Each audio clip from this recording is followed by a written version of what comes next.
하나님께서 오늘 주시는 말씀은 에베소서 1장 1절, 2절, 2절이 되겠습니다. 다 같이 우리 한 목소리로 크게 읽겠습니다. 하나님의 뜻으로 말미암아 그리스도 예수의 사도된 바울은 에베소에 있는 성도들과 그리스도 예수 안에 있는 신실한 자들에게 편지하노니 하나님 우리 아버지와 주 예수 그리스도로부터 은혜와 평강이 너희에게 있을지어다. 아멘. 하나님 아버지, 오늘도 주님께서 우리에게 주시는 말씀을 기대합니다.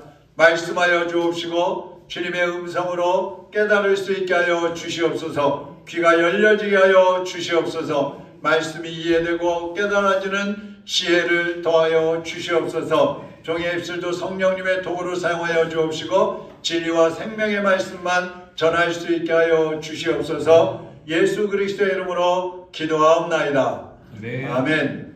따라하겠습니다. 그리스도 안에 거하라. 그리스도 안에 거하라.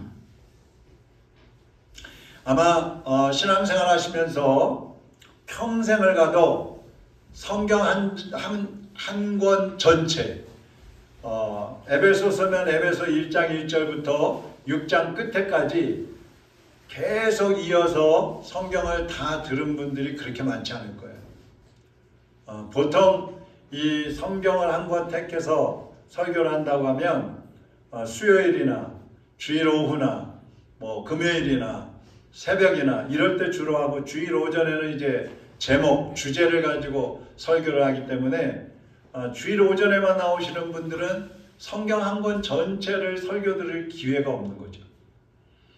그러니까 어떻게 보면 우리가 체계적인 그러한 신앙생활을 하지 못하는 경우가 많다는 겁니다. 그래서 오늘부터는 에베소서를 한 권 선택을 해서 끝절까지, 6장 끝절까지 이어서 설교를 해보려고 합니다. 에베소서는 제가 2014년도 수요일 저녁에 설교를 한번 쭉 이어서 했었어요. 그때 들으신 분 계세요? 아마 우리 어머니, 사모님 정도일 것 같고 다른 분들 거의 없을 것 같은데 들으신 적 없죠? 이거 봐요. 그러니까 수요일날 안 나오셨거나 아니면 그때 우리 교회 안 나오셨거나. 이 에베소서, 빌립보, 골로새서, 빌레몬서 이 성경들을 옥중서신이라고 합니다. 왜냐하면 사도 바울이 복음을 전하다가 붙잡혀서 감옥에 갇혀가지고 그 감옥에 있을 때에 이 교회들이 걱정이 되고 성도들이 걱정이 되니까 편지를 써가지고 보낸 성경들이에요. 그래서 옥중서신이라고 합니다. 이 에베소서는 바울이 쓴 성경 중에, 바울이 성경을 13권, 14권 이렇게 기록을 했는데 그 성경 중에 왕관 혹은 여왕이라고 이렇게 부를 정도로 성경 중에 성경이라고 불리는 말씀이 에베소서입니다. 이 에베소 도시는 유럽의 로마, 또 아프리카의 알렉산드리아 이 세 도시하고 그 당시에 가장 큰 도시 중에 하나였어요. 그러니까 얼마나 컸겠어요. 그래서 이 에베소 도시에는요, 아뎀이라는, 우리가 사도행전에 이렇게 보면 나오는데 아뎀이라는 거대한 여신상이 있었어요. 그래서 이 여신을 섬기는, 숭배하는 그러한 도시였습니다. 이 여신을 숭배하는 그 신전이 있었는데 이 신전에서 일하는 사제들이 있었어요. 여사제들. 근데 이 여사제들은 말이 여사제지 매춘행위를 하는, 거기에 오는 남자들 그런 사람들과 매춘행위를 하는 일들을 했고요. 또 이 지역에는 상업이 발달해 있기 때문에, 경제가 발달해 있으니까 뭐 별의별 사람들이 다 모여드는 거예요. 강도, 살인자, 도둑들이 와서 피해서 살기도 하고, 또 그런 못된 짓들이 수없이 일어나는 그런 무질서한 도시였습니다. 그런 이런 도시에서 사도 바울이 복음을 전하는 거예요. 근데 많은 사람들이 거기에서 예수님을 믿고 에베소 교회가 세워지는 겁니다. 그래서 이 에베소 교회는 다른 교회들의 어머니 교회와 같은 그런 역할을 했어요. 그래서 이 에베소서는 우리가 신앙생활을 해나가는 데 있어서 기본적인 것. 여러분, 우리가 예수님을 믿는 가장 큰 이유가 뭐예요? 예수님을 믿는 가장 큰 목적이 뭐예요? 예? 여러분 왜 예수님을 믿으세요? 오호, 예수님을 믿는 이유가 없어요? 그냥 교회 나오시는 거예요? 예수님을 믿는 목적은 구원받기 위해서잖아요. 그래요, 안 그래요? 구원받지 않으려면 뭐 예수님 뭐하러 믿어요? 착하게 살려고요? 그럼 다른 종교에 가도 다 도덕, 윤리, 학교만 가도 윤리 다 배워요. 그런데 어느 종교에서도 줄 수 없는 구원, 하나님의 생명을 얻고 영원한 천국에 들어가서 영원히 사는 그런 구원을 받기 때문에 우리가 예수님을 믿는 것입니다. 할렐루야. 네. 두 번째는 이것이 첫 번째로 이제 교회 에베소서에 나오는 우리에게 주는 말씀이고, 두 번째는 교회예요. 교회가 어떤 것이냐, 우리는 교회와 어떤 관계 속에서 살아가는 것이냐, 그 다음에 세 번째는 승리의 삶에 대해서 말씀을 하고 있는 것입니다. 예수님을 믿었으면 세상에 살면서 실패자로 패배자로 살면 안 되잖아요. 그래서 승리의 삶을 살라고 하는 말씀이 이 에베소서에 나오고 있는 거예요. 첫 번째는 무슨 말씀이라고요? 구원받는 말씀. 두 번째는 교회에 대한 말씀. 세 번째는 승리에 대한 말씀이라고 그랬어요. 이 에베소서 전체는 6장밖에 안 돼요. 굉장히 짧은 말씀이에요. 그렇지만 기도의 핵심 교리가 여기 다 들어있는 거예요. 미국의 프린스턴 신학대학이 있는데 거기에 존 맥케이라는 그 교장 선생님이, 총장님이 이 에베소서를 읽고 이런 말씀을 했어요. 나는 새로운 세계를 보았다. 모든 것이 새로웠다. 나는 새로운 관점과 새로운 체험들, 그리고 타인에 대한 새로운 태도를 갖게 되었다. 나는 하나님을 사랑하였다. 예수 그리스도께서 모든 것의 중심이 되셨다. 나는 소생하였다. 나는 정말 살아있는 존재가 된 것이다. 이렇게 얘기를 했어요. 그 에베소서를 읽으면서 얼마나 은혜를 많이 받았는지를 보여주는 말씀이죠. 그래서 오늘부터 우리는 이 에베소서를 통해서 개인적으로는 구원의 확신을 갖게 되고, 그리고 교회적으로는 예수님을 통해서 예수님과 함께 굳건한 교회로 세워지고, 그리고 대외적으로는 승리의 삶을 살게 되는 우리 모두가 되어지기를 주님의 이름으로 축원합니다. 자, 그럼 오늘 본문 말씀을 이제 한번 보겠습니다. 1절 앞부분 한번 보면요, 하나님의 뜻으로 말미암아 그리스도 예수의 사도된 바울은, 이렇게 말씀하고 있어요. 에베소서는 누가 기록했다고요? 사도 바울이 기록했다고 그랬죠. 물론 하나님의 성령의 감동을 받아서 기록을 했습니다. 이 사도 바울은 내가 사도가 되겠습니다, 이렇게 원해서 사도가 된 사람이 아니에요. 내가 목사 되겠습니다, 그래서 된 사람이 아니에요. 하나님의 뜻으로 됐다 그랬어요. 하나님이 부르셨다. 이 말을 다른 말로 하면 소명이라고 그래요. 소명. 하나님이 나를 부르셨다. 한번 따라해 보십시다. 소명. 이 소명의식이 있는 사람하고 없는 사람은요, 인생이 완전히 다릅니다. 목사나 선교사처럼 이제 내가 주의 종으로 살겠습니다, 이렇게 작정하고 결심한 사람들 있잖아요. 이 사람들에게 있어서 가장 중요한 것이 소명이에요. 하나님이 나를 불러서 세우셨다는 거예요. 그런데 여러분, 목사만 선교사만이 아니에요. 오늘 여러분을 목사가 되게 하고 사모가 되게 하고 권사가 되게 하고 집사가 되게 하고 혹은 회장, 목자, 교사, 또 혹은 중보 기도자, 또 교회에서 여러 가지 일들을 하게 하신 것은 여러분이 하고 싶어서 하는 게 아니에요. 목사가 세워준 게 아니에요. 하나님이 여러분을 세워주신 것입니다. 이것이 소명의식이에요. 하나님이 나를 세워주셨다. 하나님이 나를 집사로 세워주셨다. 지난 5월달에 우리 권사님들 세웠는데 하나님이 나를 권사로 부르셨다는 그러한 확신을 가져야 되는 거예요. 직장이나 학교나 사회에서 가지고 있는 지위들 있잖아요. 여러분이 직장에서 하는 일, 사회 속에서 하는 역할들이 있잖아요. 그것도 역시 하나님이 나를 세워주셨다는 믿음을 가지셔야 돼요. 그래야 여러분의 생활이, 여러분의 삶이 달라지는 것입니다. 하나님이 세워주셨다는 그런 소명의식이 있는 사람은 언제나 어떤 일을 하든지 정직합니다. 맡은 일에 성실하고 충성을 합니다. 최선을 다해요. 그런데 이 소명의식, 하나님이 나를 불러주셨다는 소명의식이 없는 사람은요, 열심히 일을 하다가도 힘들면 그만둡니다. 게을러지기도 합니다. 교만해지기도 합니다. 그리고 중도에 포기하기도 하는 거예요. 그러니까 여러분, 우리 주변에서 교회 생활뿐만 아니라 사회생활 속에서도 끝까지 가지 못하는 사람들 많이 있잖아요. 소명의식이 없으니까 그러는 거예요. 오늘날 성도들이 이 소명의식이 없어서 뭘 해도 자기 뜻대로 자기 기분대로 하는 경우가 많아요.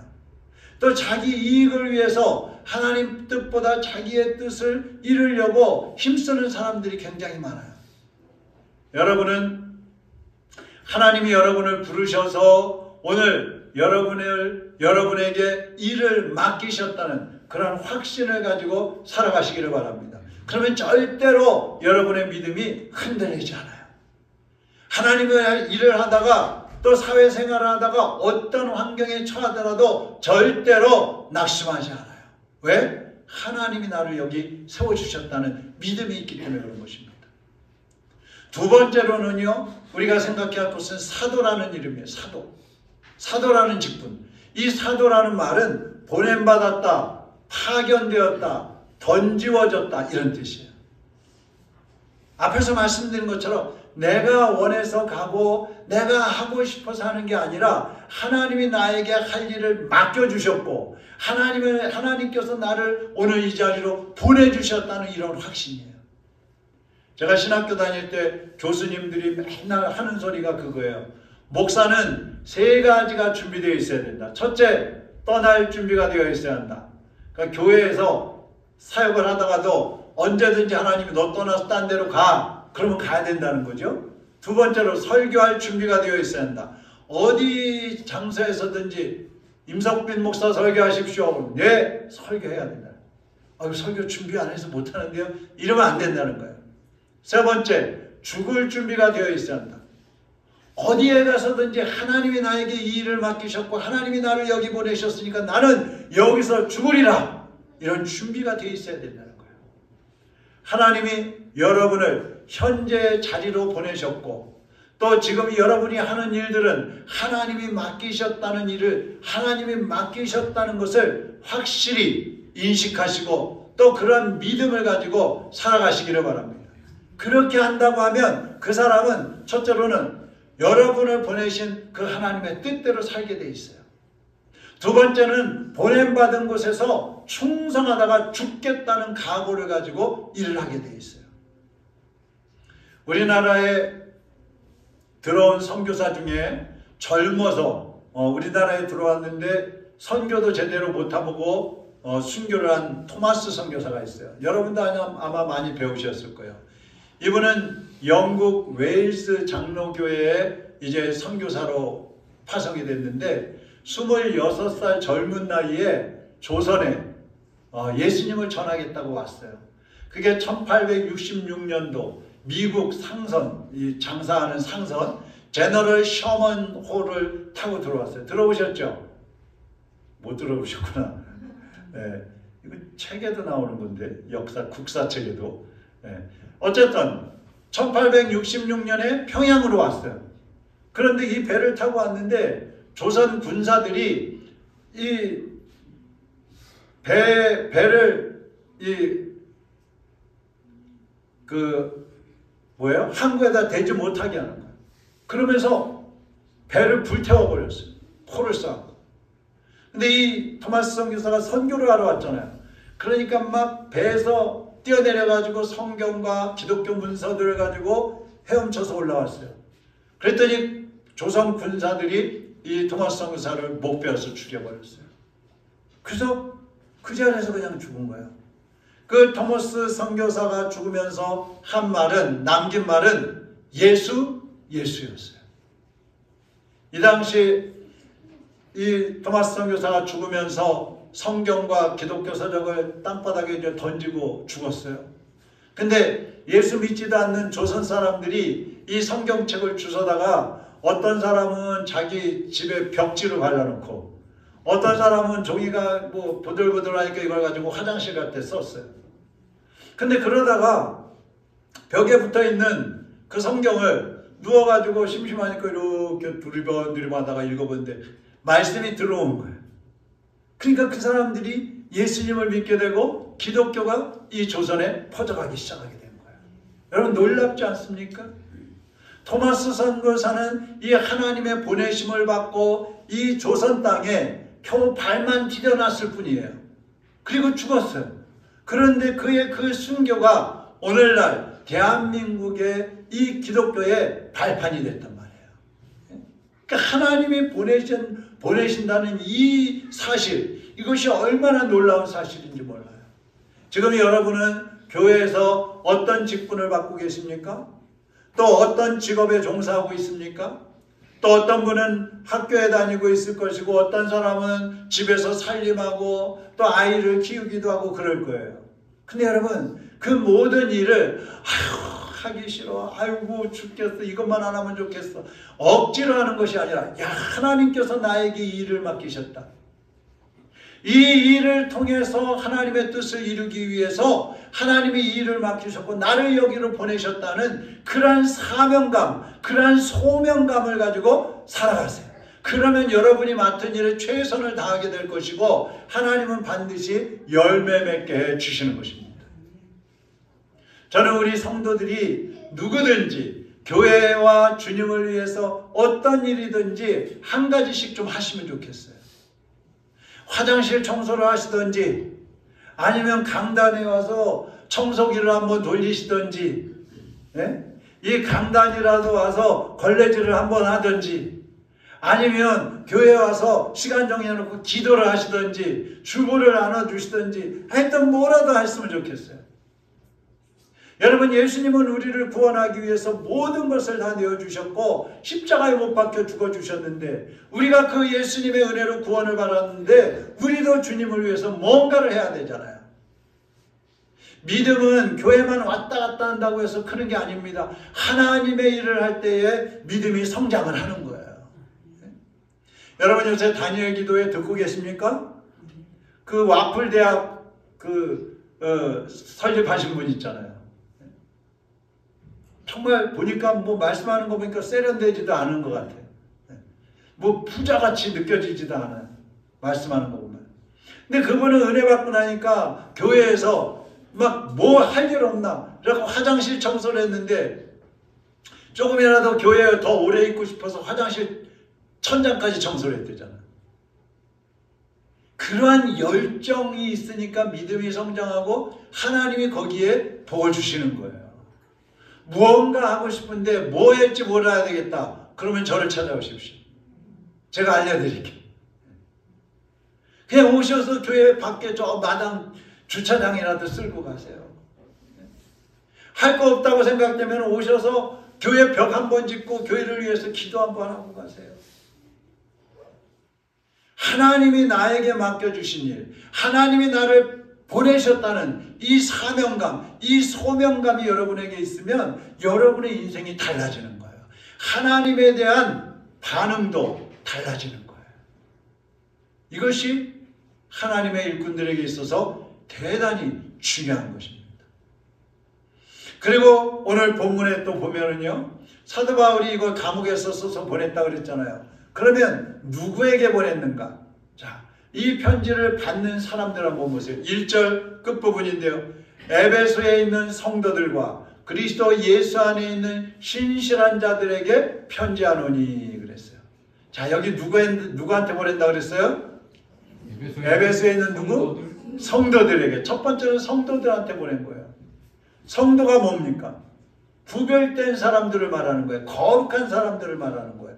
여러분은 거룩한 사람들입니다. 여러분은 구별된 사람들입니다. 예수님을 믿는 순간부터 우리는 구별됐는데 여러분 보세요. 지구의 인구가 몇 명인지 아세요 지금? 85억 명이래요. 저는 한 72, 3억 되는 줄 알았어요. 85억 명. 그 85억 명의 인구 중에서 특별히 하나님께서 여러분을 하나님의 자녀로 택해 주신 거예요. 구별해 주신 거예요. 예? 이런 일이 어디 있어? 이게 기적 아니면 뭐예요? 여러분이 그 중에 한 사람이라고요.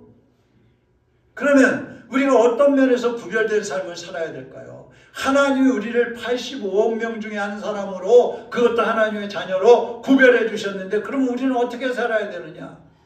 예수님을 믿기 이전에 옛 습관들을 끊어야 됩니다. 세속적인 생활을 끊어야 돼요. 죄와 구별된 삶을 살아야 돼요. 거짓이나 욕심을 버리는 삶을 살아야 돼요. 마귀와 구별된 삶을 살아야 돼요. 하나님을 멀리하게 만드는 것들을 끊어내는 일을 해야 되는 것입니다. 그것이 성도의 삶인 거예요. 요즘 뉴스를 보면은요, 제가 누구라고 하면 여러분 다 아실 텐데, 사회적으로 기독교의 지도자라고 하는 사람들 있잖아요. 조창기도회, 여러분 조창기도회가 얼마나 큰 행사예요. 대통령을 모시고 국회의원들 모여가지고 하나님 앞에 예배드리는 그 예배거든요. 그 조창기도회 회장, 부회장 이런 사람들이면은 기독교계의 지도자급 아니에요. 권사, 장로 이런 분들인데 그 사람들뿐만 아니라 사회적으로 막 지도자라고 하는 사람들이 교회에서는 장로님, 권사님, 회장님 이렇게 불리는 사람들인데 자기들의 어떤 이익을 위해서 어떤 사람들 막 절에 가서 부처 앞에 가서 절하고 앉아있고, 불교 행사에 가서 막 연등을 돈 내가지고 달고 있고, 기독교의 지도자라고 하는 사람들이 이런 짓들을 하고 있는 거예요. 주님께서 가슴을 치고 계실 것 같아요. 뭐 하라고 보냈는데, 왜 그 자리에 하나님이 세워주셨는데, 자신들이 무엇을 해야 할지 모르고, 자신들의 위치가 뭔지 모르고, 누가 자기들을 세워줬는지 모르고, 사람을 따라가고, 권력을 따라가고, 돈을 따라가고 있는 거예요. 아마 여러분 주변에서도 예수 믿는다고 하면서 세상 사람들처럼 사는 사람들 많이 있을 거예요. 예수님은 우리를 세상과 구별시키기 위해서 온몸에 피를 다 쏟으시면서 십자가에 달려서 죽어주셨어요. 그런데 우리는 세상과 교회를 오가면서 구별된 삶을 살지 못하고 또 범죄하고 또 세속적으로 살고 또 육신의 정욕을 따라감으로 인해서 예수님을 십자가에 또 못 받고 있는 거예요. 어제도 못 받고 오늘도 못 받고 내일도 못 받고, 예수님 앞에 와서 주님 잘못했습니다 그래 놓고 나가서 또 예수님을 못 받고 수없이 예수님을 죽이고 있는 거예요. 여러분 식당에 가보면 여러분도 많이 들으실 거예요. 집사님, 권사님, 장로님. 그런데 한참 그들이 하는 얘기 들어보면 남의 형 보고 앉았어. 또 한참 있다 보면 한잔해. 세상에 창피해 죽겠어요. 혹시 여러분 중에 어디 가서 부끄러운 일을 하시려면은 집사님, 권사님 이런 거 하지 마세요. 언니, 동생 이름 불러 그냥 차라리. 교회 얘기는 입 밖에 내지도 마라. 왜들 그러는지 모르겠어요, 도대체. 어떤 사람들은 또 와서 식당에 와서 기껏 기도하고 밥 먹어놓고 또 그냥 뭐가 어쨌다고 주인 불러가지고 막 큰 소리치고, 창피해 죽겠어요. 그냥 나오지. 성도라면 세상 사람들과 뭔가가 달라야 돼요. 달라야 돼. 구별이 돼야 된단 말이에요. 하나님의 사람다운 모습이 나타나야 된단 말이에요. 그게 성도예요. 그들에게 이 에베소서를 주신 거예요. 이렇게 살아라 그러면서. 그 다음에 두 번째는 누구한테 보냈느냐. 여기 보면 신실한 자라고 말씀하고 있어요. 신실한 자. 성도는요 신실해야 돼요. 믿음을 지킬 줄 알아야 되고요. 자기에게 맡겨준 일에 대해서 성실할 줄 알아야 돼요. 믿음직스러운 사람들이 성도들이에요. 성경에서는요. 자기 할 일을 제대로 하지 않고 또 하나님이 일을 맡겨주셨는데 그거 제대로 하지 않는 사람을 악하고 게으른 종이라고 그랬어요. 하나님의 일을 성실하게 잘 감당하는 사람을 착하고 충성된 종이라고 했어요. 여러분 제가 앞에서 사명, 소명에 대해서 얘기했잖아요. 하나님이 나를 부르셨다. 하나님이 나를 이 자리에 세워주셨다. 하나님이 나에게 이 일을 맡기셨다. 그래, 그런 의식이 있는 사람은 착하고 충성된 종이 될 수가 있어요. 그렇게 사니까. 그런데 그런 의식이 없는 사람은 자기의 생각대로 자기 뜻대로 살기 때문에 악하고 게으른 종이 되는 거예요. 하나님은 한 번 약속하신 것은 반드시 이루시는 신실하신 하나님이셔요. 그런데 우리 교인들은 하나님과 약속해놓고 은혜 받았을 때는 하나님 앞에 살겠다고 결단해놓고 환경에 따라서 막 흔들리고 있잖아요. 얼마나 부끄러워요. 어느 교회 권사님이 하도 답답해가지고 점을 치러 갔대요. 점 치러 가는 교인들이 요즘 점점 많아지고 있대요.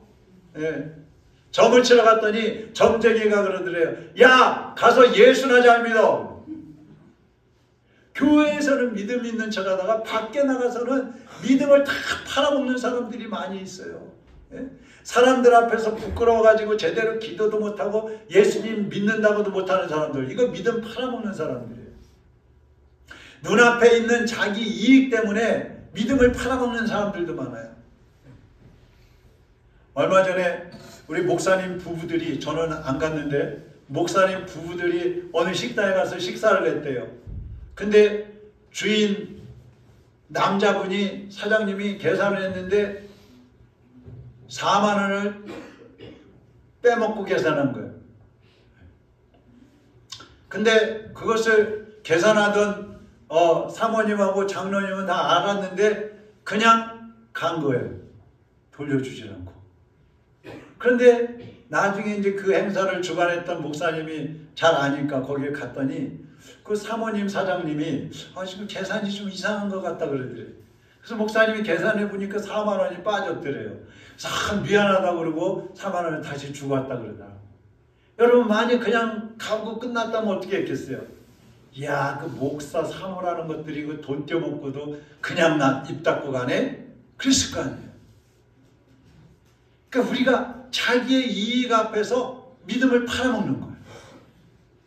육신의 쾌락을 끊지 못해서 믿음을 팔아먹는 사람들도 있어요. 사랑하는 여러분, 이 말씀을 듣는 여러분은 끝까지 믿음을 지키시기를 바랍니다. 어떤 손해를 보더라도 믿음만은 지키시기를 바랍니다. 정말 죽음이 눈앞에 왔다 할지라도 믿음은 지키시기를 바랍니다. 하나님 자녀답게 사는 신실한 성도가 되어야 되는 거예요. 그래야 주님 앞에 서서 부끄러움이 없죠. 세 번째로, 이 에베소서는 누구에게 보냈느냐? 예수 그리스도 안에 있는 사람들에게 보냈다 그랬어요. 그리스도 안에 있는 사람들에게. 그리스도 안에 있다는 말은 예수님과 연합하다, 예수님과 함께하다, 예수님 안에서 산다, 이런 뜻이 있어요. 따라합시다. 나는 예수님과 연합되었다. 나는 예수님 안에서 산다. 예수님 안에서 산다. 그런 확신이 있으십니까? 경북 안동에 김재함이라는 목사님이 있었는데, 전도사 때 어떤 술주정뱅이가 자꾸 시비를 걸더래요. 그래서 참다 못해갖고, 야, 전도사 딱지 한번 띄고 한판 뜨자. 그러니까 그리스도 안에 있는 사람들은요, 잘 생각하세요. 싸울 때도 어디서 싸우고 있는 거예요? 예수님 안에서 싸우고 있는 거예요. 술 마실 때도 어디서 술 마시고 있는 거야? 대답하세요. 예수님 안에서 술 마시고 있는 거야. 거짓말할 때도 누구 앞에서 거짓말하고 있는 거야? 예수님 앞에서. 네. 남의 흉을 볼 때도 누구 앞에서 지금 흉 보고 있는 거야? 예수님 앞에서. 예수님 앞에서. 여러분, 이 의식을 갖고 살아야 돼요. 언제나, 언제든지 우리는 예수님 안에 있다. 예수님 앞에 있다. 예수님이 내 곁에 계시고, 예수님이 나의 말을 다 듣고 계시고, 예수님이 나의 행동을 다 보고 계신다. 이 사실을 잊어버리면 안 돼요. 잊어버리면 안 돼요. 그래야 우리가 그리스도 안에서 살 수가 있는 것입니다. 여러분, 그리스도 안에서 산다는 거는요, 무서운 일이 아니에요. 지금 제가 말씀드린 거는 조심하라는 얘기들이 주로 많죠. 여러분, 그리스도 안에 들어가 있으면은요, 거기가 가장 안식이 있는 곳이고 평안한 곳이 보시고 거기에 회복이 있는 것이고 거기에 하나님의 은혜와 복이 있는 곳이에요. 다니엘 기도에 여러분 앞으로 이제 오늘까지 6일 남았는데 잘 들어보세요. 거기에 있는 분들이요 어떻게 해서 그렇게 은혜를 받고 간증을 할 수 있는 복을 받았느냐? 다 그리스도 안으로 자꾸 들어갔기 때문에 그런 거예요. 예수님으로부터 멀리 나가는 게 아니에요. 고통이 와도 힘이 들어도 죽을 지경에 있는데도 예수님 안으로 자꾸 조금씩이라도 막 기어 들어가는 거예요. 그러니까 예수님이 살려주시는 거예요. 네? 사랑하는 여러분, 그리스도 안에서 살아가시기를 바랍니다. 그리스도 안에 날마다 거하시기를 바랍니다. 그래야 사는 거예요. 로마서 13장 11절에서 14절 우리 같이 한번 읽어보겠습니다. 로마서 13장 11절에서 14절 시작. 여러분은 지금이 어느 때인지 압니다. 사람 잠에서 깨어나야 할 때가 벌써 되었습니다. 지금은 우리가 처음 믿을 때보다 우리의 더 가까워졌습니다. 지금은 우리의 구원이 네. 자, 다시. 자, 시작. 여러분은 지금이 어느 때인지 압니다. 잠에서 깨어나야 할 때가 벌써 되었습니다. 지금은 우리의 구원이 우리가 처음 믿을 때보다 더 가까워졌습니다. 밤이 깊고 낮이 가까이 왔습니다. 그러므로 우리는 어둠의 행실을 벗어버리고 빛의 갑옷을 입읍시다. 낮에 행동하듯이 단정하게 행하시다. 호사한 연애와 성취함, 음행과 방탕, 싸움과 시기에 빠지지 맙시다. 주 예수 그리스도로 옷을 입으십시오. 정욕을 채우려고 육신의 일을 꾀하지 마십시오. 자, 14절 한번 보세요. 주 예수 그리스도로 뭐 하라고요? 옷을 입으십시오. 예수님이 옷이에요. 옷. 그리스도 안에 있는 사람들은 예수님이라는 옷을 입은 사람들이에요. 예수님의 모든 것이 예수님 안에서 사는 사람들의 것이 되었다 이 말이에요. 예수님의 의로움이 여러분의 것이 된 거예요. 예수님의 승리가 여러분의 승리가 되는 것입니다. 예수님의 생명이 여러분의 생명이 된 것입니다. 지금 여러분은 어디에서 살고 계십니까? 믿음 안에서 살고 있습니까? 믿음 밖에서 살고 있습니까? 아니면 믿음의 안과 밖을 왔다 갔다 하고 있습니까? 그리스도 안에 있습니까? 그리스도 밖에 있습니까? 이제 여러분 모두가 예수 그리스도 안으로 조금씩이라도 들어오시기를 바랍니다. 예수님 안에 거하시기를 바랍니다. 그래서 주님 안에서 영원한 생명을 얻으시고 하나님 자녀답게 살아가시기를 주님의 이름으로 축원합니다. 내 마음에 주를 향한 사랑이 나의 말엔 주가 주신 진리로 나의 눈에 주의 눈물 채워 주소서.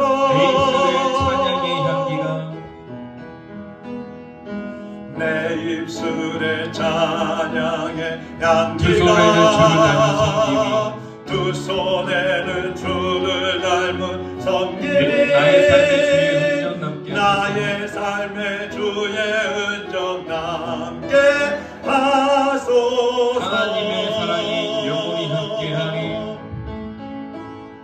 하나님의 사랑이 영원히 함께하니 십자가의 길을 걷는 자에게 순교자의 삶을 사는 순교자의 삶을 사는 이에게 조롱하는 소리와 세상 유혹 속에도 주의 순결한 신부가 되리라.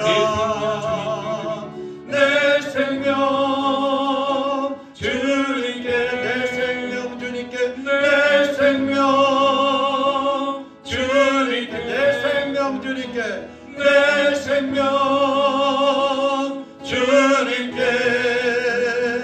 되리. 기도하겠습니다. 사랑하는 여러분, 예수님 안에 거하는 것은 억압이 아닙니다. 손해가 아닙니다. 죽는 길이 아닙니다. 예수님 안에 거해야 자유가 있고 거기에 행복이 있는 것이고 거기에 은혜와 회복이 있는 것입니다. 하나님의 복이 그리스도 안에 있을 때에 우리에게 임하는 것입니다. 오늘 주님 안에 거하기로 결심하시기를 바랍니다. 주님이 나를 지금 현재 있는 자리에 보내셨고 세워주셨다는 확신을 가지시기 바랍니다.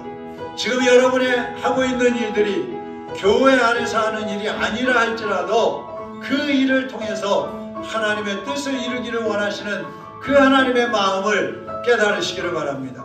그래서 이제 다시금 주님 안에서 주님, 나에게 주신 이 사명, 나에게 주신 이 직분, 나에게 주신 이 위치, 나에게 맡겨주신 이 일들, 이제 하나님이 나를 보내셨고 하나님이 맡겨주신 일로 알고 최선을 다하겠습니다. 충성하겠습니다.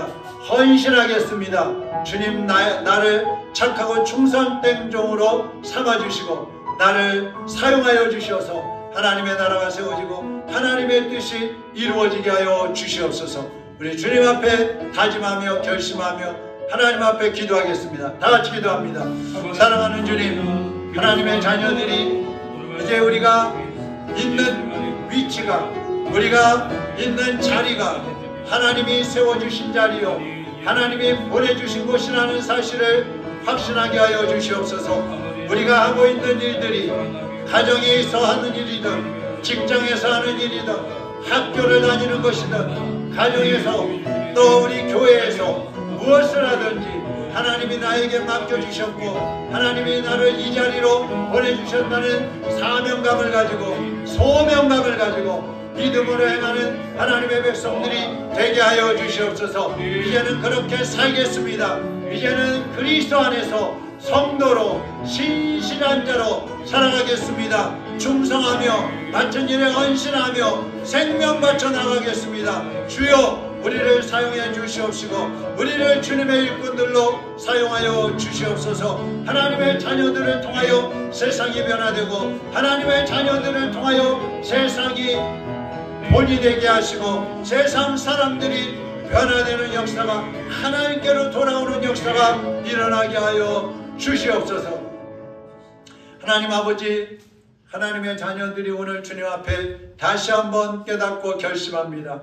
우리가 현재 살아가는 그 장소, 그 위치, 우리에게 주어진 그 직분들은 하나님이 주신 것임을 깨닫게 하여 주시옵시고 우리가 하고 있는 일도 하나님이 맡겨주셨다는 사명감을 가지고 행하게 하여 주시옵소서. 그래서 우리가 어떤 일을 하든지 어떤 자리에 있든지 악하고 게으른 종이 아니라 착하고 충성된 종이라는 칭찬을 받게 하시고 아버지께서 주시는 상급을 누리는 복된 성도들이 되게 하여 주시옵소서. 예수 그리스도의 이름으로 기도하옵나이다. 아멘.